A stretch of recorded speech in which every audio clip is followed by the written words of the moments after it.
चलिए आपको बताते हैं 7 डे स्ट्रेटेजी फॉर CIB के ABM फर्स्ट पेपर के लिए how to pass in 7 day, कि कैसे हम इस पेपर को पास कर सकते हैं।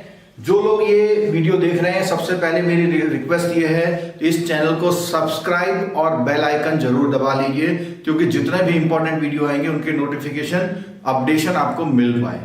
ठीक है, और कोई क्वेरी हो तो आप इस व्हाट्सएप नंबर पे कर लीजिए 8077227729। चलिए, तो इस स्ट्रेटेजी के लिए बात अगर करेंगे हम, तो पहली बात तो हमारे पास 7 दिन है। 7 दिन में 4 मॉड्यूल आपको कवर करने हैं, और वो 4 मॉड्यूल जो आप कवर करेंगे उसमें से किस टॉपिक में क्या आपको एटलीस्ट पढ़ लेना चाहिए जो आपके एग्जाम में आपको हेल्प करेगा। तो उसके लिए 4 मॉड्यूल की अगर हम बात करें तो हम मॉड्यूल वाइज बात करेंगे। सबसे पहले हम बात करेंगे मॉड्यूल ए की। तो मॉड्यूल ए में आपको पता है पूरा इकोनॉमिक मॉड्यूल है, तो इसके हम एक एक चैप्टर को यहां पे लिख करके आपको समझाएंगे, एक एक चैप्टर में क्या जरूरी है और क्या आपको पढ़ना चाहिए। उसके लिए आप आगे देखिए। चलिए मॉड्यूल ए की बात करते हैं। तो मॉड्यूल ए पूरा आपका इकोनॉमी बेस्ड है, यानी इकोनॉमिक्स जिन बच्चों ने पढ़ी हुई है, चाहे वो MA में पढ़ी हो या BA में पढ़ी हो, उनके लिए ये टॉपिक बहुत ही आसान और इंपॉर्टेंट है। अगर हम इस टॉपिक की, इस यूनिट मॉड्यूल की बात करें, तो ये मॉड्यूल आपको 20 से 25 मार्क्स देता है। अब 20 से 25 मार्क्स में न्यूमेरिकल की बात आती है और थ्योरी की बात आती है। तो मैं इसको इस तरह सेग्रीगेट कर देता हूं। देखिए, मैं लिखता हूं थ्योरी और यहां लिखता हूं न्यूमेरिकल, कि कितने मार्क्स का थ्योरी और कितने मार्क्स का न्यूमेरिकल इन चैप्टर से आ सकता है।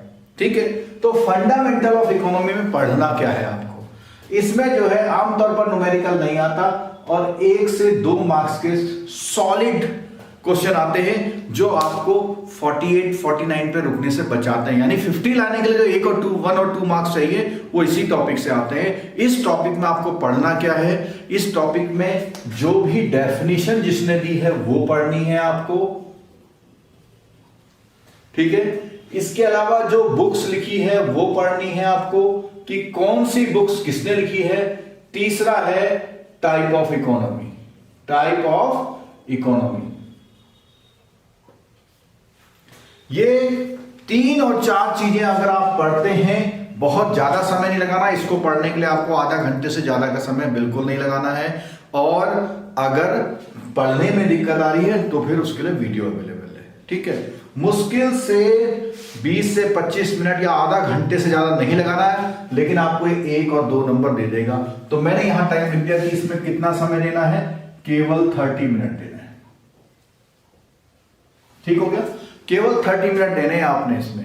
ठीक हो गया, चलो अब आगे बात करते हैं हम लोग कि आगे क्या करें।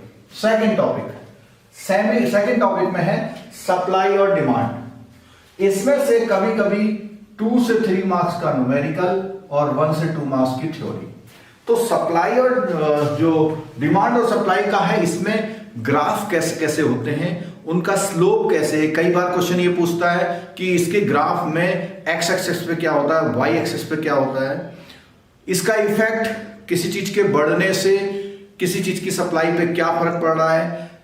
डिमांड सप्लाई का जो इंटरसेक्शन पॉइंट होता है उसको क्या बोलते हैं, जिसको इक्विलिब्रियम या प्राइसेस बोलते हैं। ठीक है, उससे ऊपर वाले हिस्से को क्या बोलते हैं, उससे नीचे वाले हिस्से को क्या बोलते हैं। ऊपर वाले हिस्से में सप्लाई ज्यादा होती है, नीचे वाले हिस्से में डिमांड ज्यादा होती है।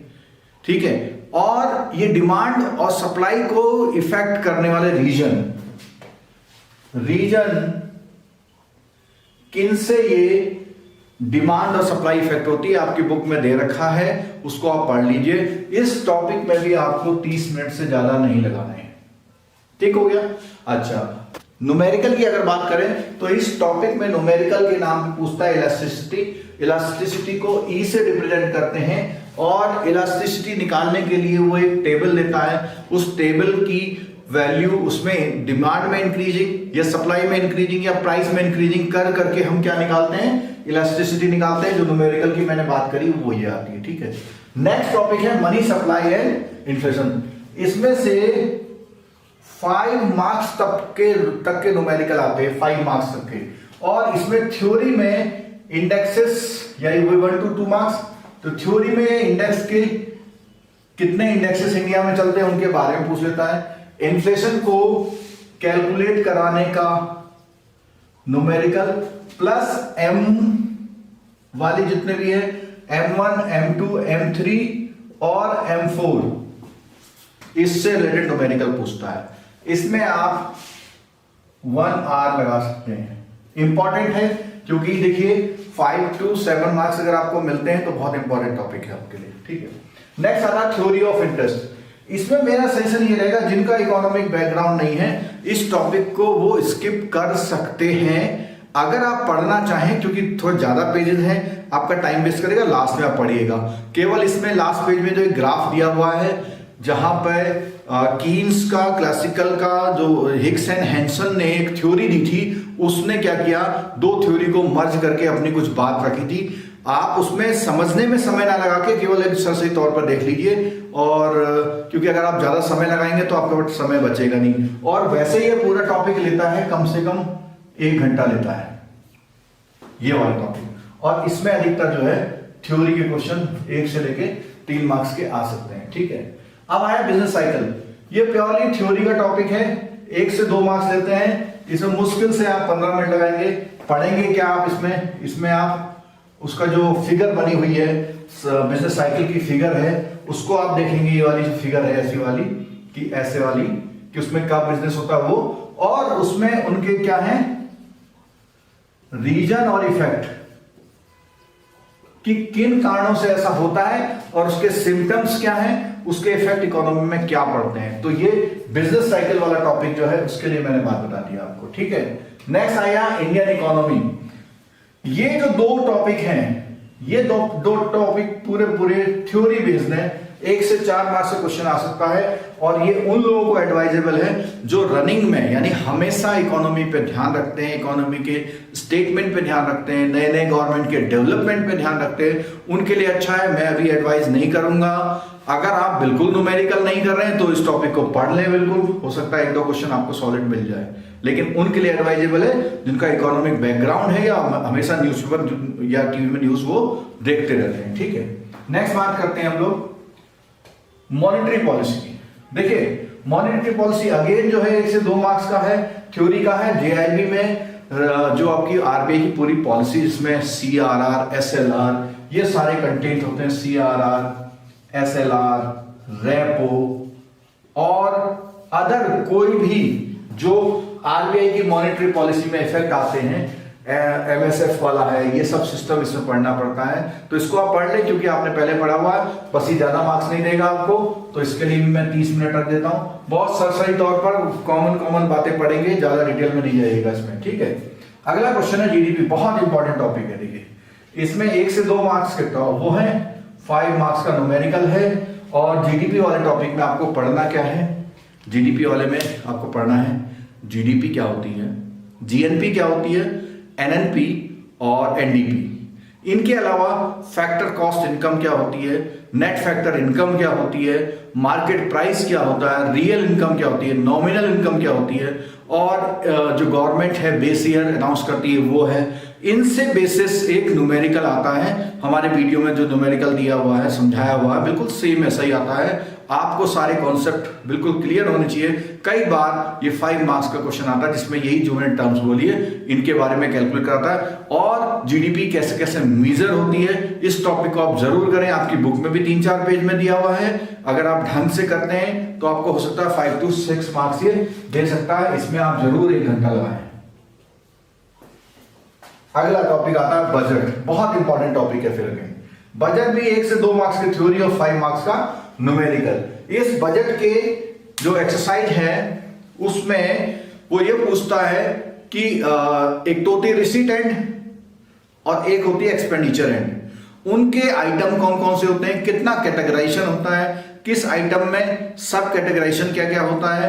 और न्यूमेरिकल की अगर हम बात करें तो इसमें पूछता है रेवेन्यू डेफिसिट कितना है, फिस्कल डेफिसिट कितना है, ग्रॉस फिस्कल डेफिसिट कितना है, नेट फिस्कल डेफिसिट कितना है, प्राइमरी डिफिसिट कितना है, नेट प्राइमरी डिफिसिट कितना है। ये 5 मार्क्स का क्वेश्चन आता है। इसमें एक जो है बैलेंस शीट दी होती है गवर्नमेंट की, गवर्नमेंट अपना बताती है ये खर्चे हैं, केवल आपको प्लस माइनस करना होता है इसमें, लेकिन प्लस माइनस के लिए कॉन्सेप्चुअलिटी और फॉर्मूला आप वीडियो के थ्रू देख करके या कहीं से पढ़ के आप सीख लीजिए। ये टॉपिक आपको 5 to 6 मार्क्स दे सकता है।